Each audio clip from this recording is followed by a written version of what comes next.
અને આ તમે હમણાં એને સોશિયલ મીડિયા જોતા હોય ને તો તમને ખ્યાલ પડી જ ગયો છે કે હે ને હમણાં વિવાદ બહુ ચાલે છે. કારણ કે સેવા કરતા બધા વર્ગ છે એનો પણ વિવાદ ચાલુ છે, કલાકારનો વિવાદ ચાલુ છે, પોલીસ તંત્રનો વિવાદ ચાલુ છે. તમે જ્યાં જોવ ત્યાં સાધુ સંતોનો વિવાદ એવડો ચાલુ છે.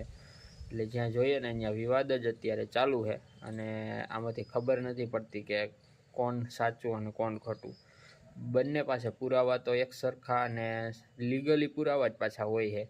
એટલે આમાં વિચારવા જેવી બાબત છે કે કોણ ક્યાં ખોટું કરે છે અને કોણ ક્યાં સાચું છે.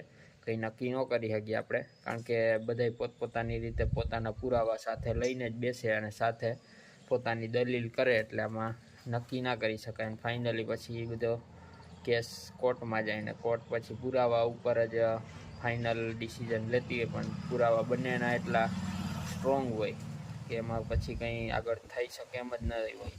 એટલે એને કેસ ચાલુ રહ્યા કરે અને આવું બધા વિવાદો ચાલુ જ રહેવાના છે. એટલે આમાંથી ને આપણે બહુ ધ્યાનમાં લેવાનું, પણ એટલું બધું નહીં લેવાનું કે હે ને કે આપણે મનમાં ઘૂસી જાય. કારણ કે બધા પોતપોતાની રીતે નેગેટિવ ને પોઝિટિવ પાસા હોય જ છે હામાં.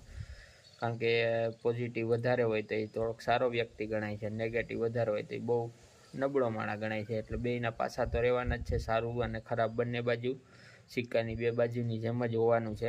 એટલે હે ને આવા વિવાદ તો ચાલુ જ રહેવાના છે. આપણે ખાલી છે ને મોજમાં રહેવાનું અને વિવાદ જોવાનો, સાંભળવાનો અને મજા કરવાની. એક કાનેથી લેવાનો, બીજી કાનેથી કાઢી નાખવાનો, એવી રીતનું રાખવાનું. બહુ માઇન્ડ ઉપર લેવાનો નહીં.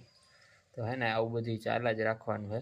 તો કન્ટિન્યુ ને તમે વ્લોગમાં બન્યા રહેજો ને વિવાદ ને એવું બધું જોજો પાછું.